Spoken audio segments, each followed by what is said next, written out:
Welcome, and in today's episode we're going to be discussing what is currently happening with the economy.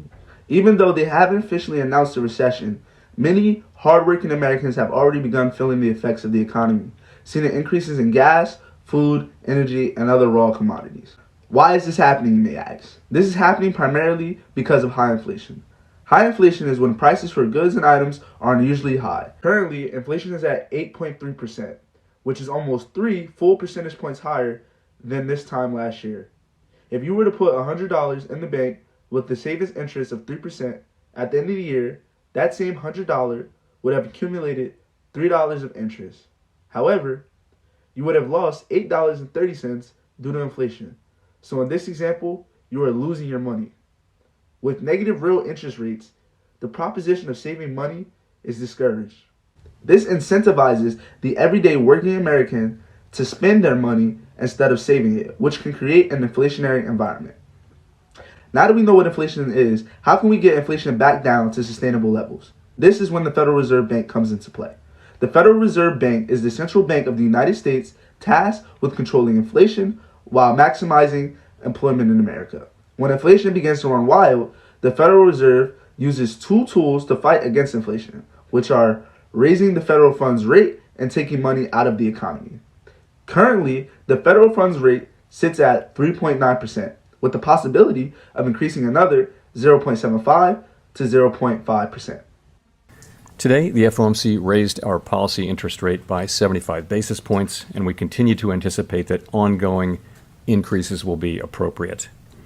We are moving our policy stance purposefully to a level that will be sufficiently restrictive to return inflation to 2%. What is the federal funds rate, you may ask? The federal funds rate is the interest rate that other banks may charge one another overnight to borrow or lend money. Law requires that banks must have a minimum reserve level in proportion to their deposits. This reserve requirement is held at the Federal Reserve Bank. When a bank has excess reserve requirements, it may lend these funds overnight to other banks that have realized a deficit reserve requirements or may not have as much money on hand.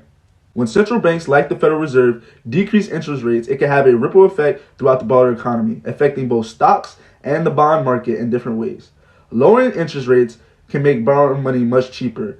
This encourages consumer spending, business investment, and can boost asset classes. However, raising interest rates and reducing their balance sheet can have the opposite effect. It decreases consumer spending and corporate investing by making money more costly to borrow, consequently hurting the liquidity markets such as bonds, housing, and stocks.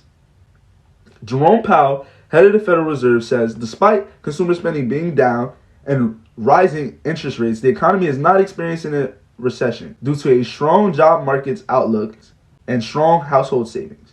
A big channel is the labor market, and the labor market is very, very strong, very strong. And households, of course, have strong balance sheets. And so we go into this with a strong labor market and excess demand in the labor market, as you can see through many different things, and also with households who have strong spending power built up.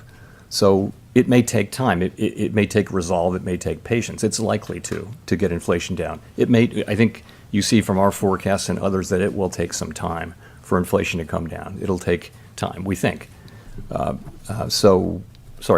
However, some experts argue that most of the jobs being added are low-level jobs with salaries not keeping up with the rate of inflation.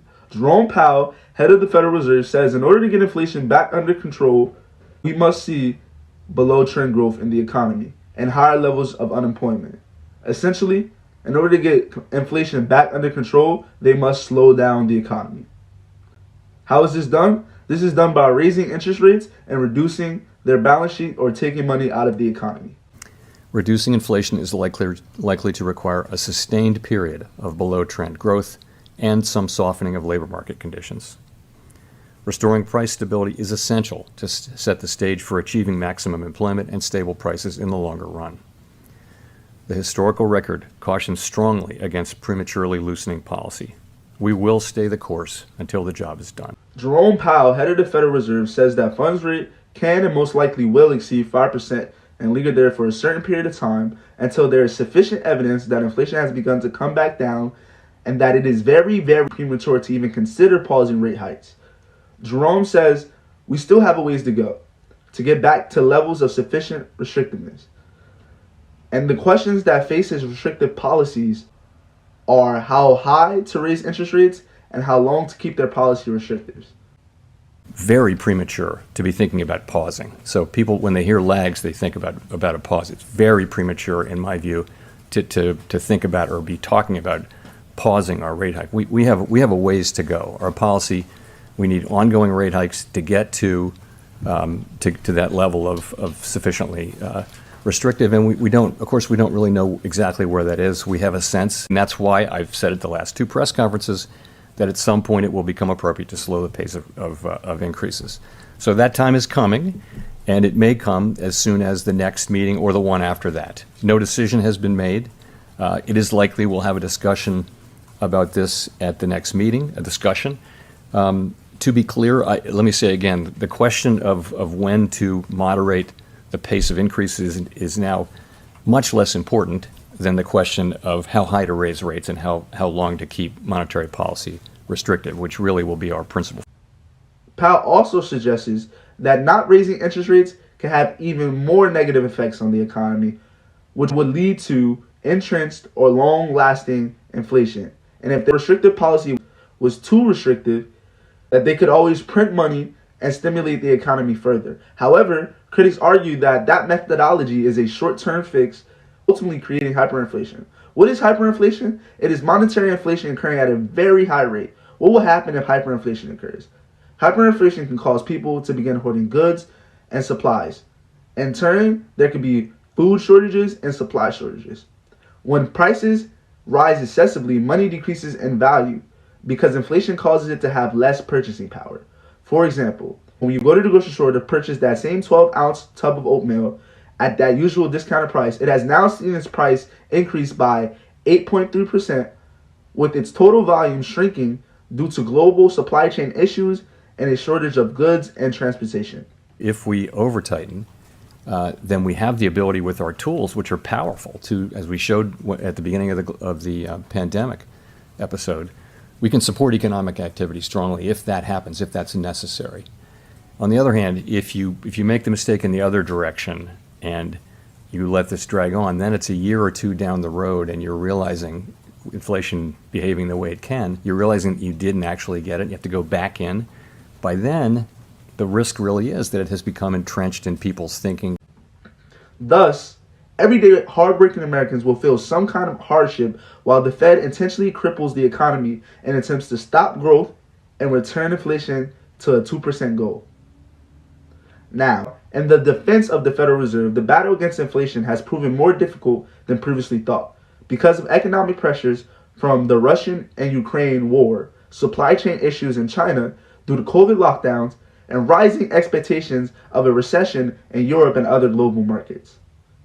Leading us to our next topic of the day. What can you do to prepare yourself for the potential global recession? Well, number one, I would suggest that you maintain job security and ensure that you do not lose your primary source of income over the next 6 to 9 months. Number two, I will begin setting aside a certain amount of money each month in a high interest bearing savings account, emergency purchases, and to fight against inflation eating away at your money. Number three, I would open an investment account with a brokerage firm like Fidelity or TD Ameritrade and begin investing a portion of my income in stocks, index fund, mutual funds, or other securities. Thank you again for watching this video, and as always, like and subscribe for more content, and have a nice day.